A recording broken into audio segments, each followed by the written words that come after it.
Son las 2:27 de la tarde y vamos a conversar en este momento con Daniel Cadenas, economista químico, candidato a doctor en Ciencias Económicas y socio fundador de la firma consultora Oikos Research, y cuenta con amplia experiencia en banca de inversión, planificación financiera y sobre todo en docencia universitaria. ¿Sobre qué vamos a estar hablando? Sobre un análisis de cómo la capacidad de Venezuela está para generar, por ejemplo, divisas a través de sus exportaciones históricamente petroleras, y bueno, cómo esto pone un techo definitivo en la recuperación y el crecimiento económico del país en este 2026. ¿Por qué? Debido a la alta dependencia de las importaciones para el consumo y la producción interna. ¿De qué vamos a hablar exactamente, Jocelyn? Vamos a hablar de la ley Tirwell y el crecimiento restringido por la balanza de pagos en Venezuela. Bienvenido, Daniel, gracias por acompañarnos esta tarde acá en Por Dos Razones. Y bueno, vamos a iniciar para que nuestra audiencia se conecte y para quienes no entienden esta terminología de forma sencilla, ¿qué plantea la ley de Tirwell y por qué dice que un país no puede crecer más allá de lo que exporta? ¿Qué significa eso en términos de economía? Ok, bueno, gracias por la oportunidad. Se escucha un poco entrecortado, pero de lo que te pude escuchar, bueno, mira, fíjate, la llamada ley de Tirwell no es más que una restricción que tiene todo país para crecer, que bueno, que es que mientras más desee crecer, más cosas tendrá que importar o más necesitará importar. En caso, por ejemplo, de una economía como la venezolana, donde tenemos un sector industrial bastante venido a menos, y el industrial ha caído pues hasta de representar un 20-22% en los años 80 del siglo XX, a apenas pesar un 5% del Producto Interno Bruto total 2026, en el año que estamos. Entonces, en una economía como esa, pues la restricción externa que da la balanza de pagos te impide crecer más de lo que desearías crecer, porque a medida que intentas crecer más, el país necesita más materias primas, más productos terminados, o sea, los hogares necesitan consumir más cosas, las empresas demandan más bienes, y al no estar producido localmente, pues bueno, hay que importarlo, para lo cual se requieren divisas, ¿no? Okay. Entonces, ese no uso de las divisas para, digamos, proyectos de inversión en infraestructura, que tanto requiere un país como Venezuela o cualquier otra economía, pues de alguna manera drenan recursos que van mermando la capacidad de ese país, en el caso de Venezuela, de crecer en el largo plazo. Entonces, es como una especie de techo de cristal, a la cual se enfrentan algunas economías, como la venezolana, que están muy restringidas, porque no producen localmente la mayoría de las cosas que sus hogares y sus empresas necesitan para poder operar normalmente. Bueno, básicamente eso. Claro, y bueno, para quienes nos escuchan, todo el público, vamos a explicar un poco en qué consiste esta ley Tirwell, tomando en cuenta, bueno, su origen, ya lo sabemos, de Anthony Tirwell, y en sí, para explicarlo directo, ¿ok? Vamos a decir en cristiano, ¿por qué Venezuela no puede crecer económicamente más allá de lo que es capaz de venderle al mundo, para que amplíes un poco esta respuesta que nos acabas de transmitir? Sí, bueno, porque lo que Venezuela le vende al mundo está muy concentrado en un solo sector, que son los sectores extractivos, básicamente es petróleo, y últimamente ha habido un interés en invertir en minería y en gas. O sea, pero básicamente el 95% de las divisas que ingresan a Venezuela ingresan por concepto de exportaciones petroleras. Entonces, al estar tan concentrado en eso, ¿verdad? Y al no tener una economía diversificada, pues la industria local no genera la cantidad de divisas que requeriría para autosustentarse. Entonces, debe recurrir a las divisas generadas por este único sector que básicamente está en un mercado, el mercado de divisas, controlado o regulado por el Estado. Entonces es una cantidad de divisas, digamos, finita, no creciente, fija, que contra la cual todos los agentes económicos, hogares y empresas van a buscar allí lo que necesitan para importar lo que necesitan para su consumo, para su producción. Entonces esas divisas, ese drenaje de divisas para importar cosas, impide que esas divisas se usen para invertirla en proyectos que serían aquellos proyectos de inversión en infraestructura que garantizarían que Venezuela pudiera crecer más en el largo plazo. Entonces, de alguna manera estamos restringidos si no diversificamos la economía, si no recuperamos el PIB industrial. Una economía como la venezolana está, digamos, de alguna manera muy mermada su capacidad de crecer más allá de cierto valor. Mis estimaciones son que la capacidad de crecer Venezuela de manera sostenida o promedio en el largo plazo es cercana al 3%, o sea, promedio. O sea, eso es lo que podemos sostener en el tiempo dada nuestra restricción. Daniel, y digamos que cada vez que Venezuela asoma la cabeza y empieza a recuperarse, pareciera que esto se frena de golpe contra un techo. ¿Ese freno es precisamente por la falta de producción o por la falta de dólares? Bueno, las restricciones son múltiples, ¿no? Obviamente que no tenemos producción nacional suficiente de muchas cosas. Como te digo, el PIB de la industria manufacturera privada está muy venido a menos, apenas pesará a lo sumo un 5% del Producto Interno Bruto total, eso es muy poquito.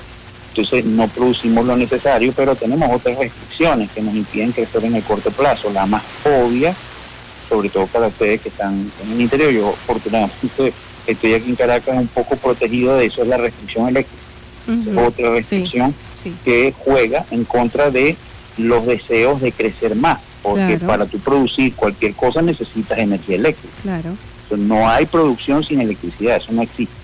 Y bueno, lo que nos acaba de informar hace unos días la presidenta encargada es que el día 7 de mayo hubo un pico de demanda de unos 15.600, 15.700 megavatios, que está muy cerca de lo que es el tope de generación eléctrica del sistema eléctrico nacional. Esa es otra restricción que tenemos. Obviamente que también tenemos restricciones de capital humano, que ha migrado mucha mano de obra altamente calificada. Tenemos restricciones crediticias, porque el crédito está muy concentrado en cierto tipo de industrias que producen bienes muy básicos o muy esenciales. Y por supuesto también tenemos una restricción, que es la que estamos conversando, una restricción externa dada por la balanza de pago, porque dado todas las restricciones anteriores, cada vez que queremos crecer más, cada vez que, como tú dices, asomamos la cabeza, pues necesitamos importar más cosas. Y eso distrae recursos para poder invertir en infraestructura que apoyaría nuestro desarrollo y crecimiento. Bueno, y sobre eso vamos a continuar conversando con Daniel Cadenas, economista.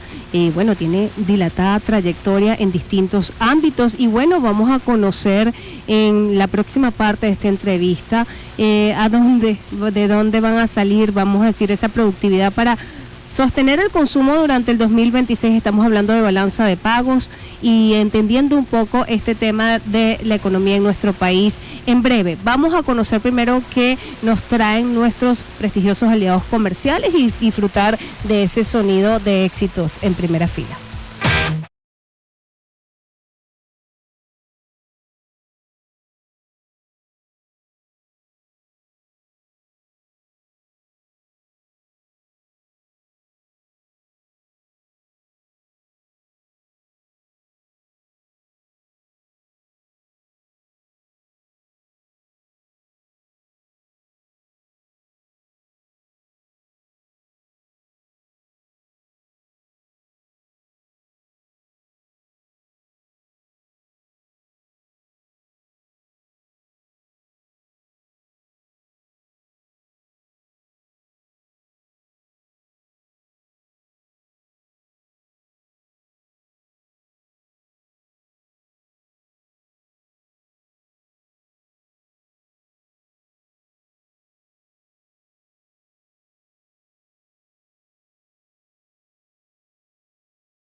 Estamos de regreso en Por Dos Razones a través de Éxitos 93.1 Sonidos en Primera Fila. Y en esta tarde estamos analizando la realidad de nuestra economía a través de la ley de Thirlwall, una regla fundamental que nos explica cómo el crecimiento de nuestro país está limitado por la capacidad de generar divisas mediante exportaciones para poder cubrir nuestras importaciones. Y para seguir desglosando cómo esta dinámica marca el techo de nuestra recuperación en este 2026, vamos a continuar conversando con nuestro invitado de hoy, Daniel Cárdenas. Él es economista y además es el socio fundador de Oikos Research. Y seguimos conversando contigo, Daniel. Claro, y como venimos comentando con nuestro especialista, en la actualidad en Venezuela compramos afuera casi todo, pero producimos muy poco para venderle al mundo. Y bueno, hemos tratado de conversar directo al grano y, por ejemplo, históricamente el petróleo nos daba el oxígeno. Con un motor petrolero a media máquina, ¿de dónde van a salir las divisas para sostener el consumo durante este 2026? ¿Qué nos puede decir? Bueno, básicamente van a salir de allí, no hay otra fuente. Ese precisamente es el tema del techo que presenta la restricción externa de países o economías como la venezolana, que tienen tanta dependencia de un solo recurso para poder generar todas las divisas que requieren para poder sostener el consumo de los hogares y la inversión de las empresas. Básicamente van a salir de allí. Afortunadamente estamos atravesando por un periodo coyuntural, eso sí, transitorio, de boom o auge de precios de petróleo por razones políticas que son harto conocidas, el tema del estrecho de Hormuz y todo lo que está sucediendo en Estados Unidos, Irán y todo este conflicto que hay en Oriente Medio. Eso afortunadamente pues nos da un respiro transitorio por un aumento obviamente transitorio de la cantidad de divisas disponibles al poder vender, a diferencia de otros periodos anteriores, a precios de mercado y fundamentalmente el mercado de los Estados Unidos. Entonces, básicamente van a salir de allí, no hay otra fuente. Ahí, si bien es cierto que hay sectores no tradicionales que están exportando, como el tradicional, no tradicionales como el metanol, como el cangrejo azul, como el camarón, y un poco más tradicionales pero no petroleros como el ron, el cacao. La verdad es que cuando tú lo comparas con el flujo de divisas que entran por exportaciones petroleras, es muy exiguo, muy pequeño y es insuficiente. Entonces, bueno, básicamente van a salir de las divisas que provee el petróleo, no hay de otra, porque no tenemos otra fuente renta petrolera para eso, pues, porque Venezuela, por el tema de estar en cumplimiento de sus obligaciones de deuda externa desde el año 2017, por estar en default, no tiene acceso a los mercados financieros internacionales mientras ese problema no se resuelve. Y desde tu experiencia, ¿crees que sea posible romper esa restricción del Thirlwall en Venezuela apostando, por ejemplo, a las exportaciones no tradicionales? Sí, bueno, obviamente que posible es, factible es. Lo que pasa es que tiene que ser eso tiene que partir de una política que provenga del Estado, una política de competitividad y una política industrial que provenga del Estado, y básicamente lo que puede hacer el Estado es hacer las inversiones en infraestructura que se necesitan para poder mejorar nuestra oferta exportable. Es decir, de nada más de que tengamos productos que a nivel de firma sean extremadamente competitivos a nivel regional o global, si no podemos poner esos productos en los mercados internacionales. Entonces aquí hay que mejorar la infraestructura de carreteras, está muy deteriorada, la infraestructura de puentes, la infraestructura de puertos, aduanas, aeropuertos, es decir, toda la infraestructura que sirve de apoyo para todo aquel que quiera producir más y exportar otras cosas que no sean petróleo.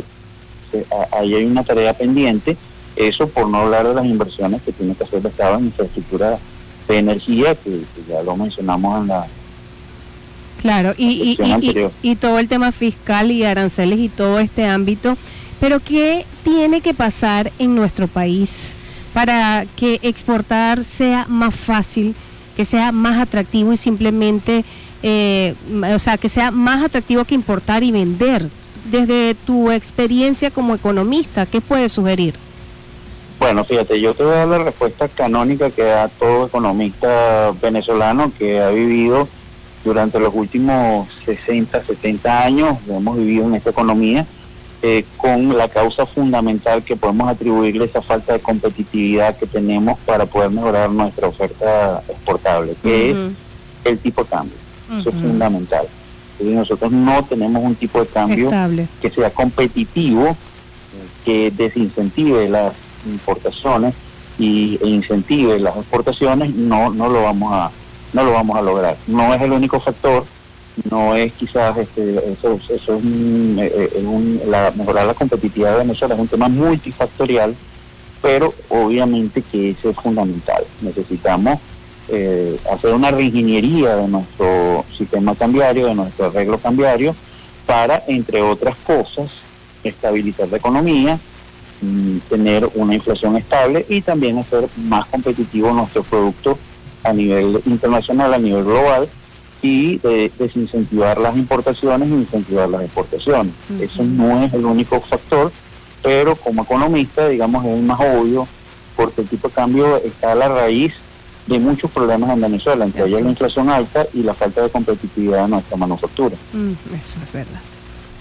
Bueno, definitivamente todas las recomendaciones que nos ha dado Daniel nos dejan una expectativa bien clara respecto a lo que debe hacer el Estado y también cómo se pueden alinear las empresas y las instituciones del país para lograr recuperar. Claro, no era un panorama alentador, pero con el conocimiento, bueno, como especialista, si se toman en cuenta las sugerencias. Sí, es el deber ser y es lo que queremos que suceda. Muchísimas gracias, Daniel, por acompañarnos esta tarde acá en Por Dos Razones a través de Éxitos 93.1 Sonidos en Primera Fila. Y para quienes quieran conocer más de este tema tan interesante y por supuesto seguirlo en sus redes sociales, lo pueden hacer a través de @oikos_research y bueno, por allí pueden saber muchísimo más de todo este tema económico. Le agradecemos su tiempo.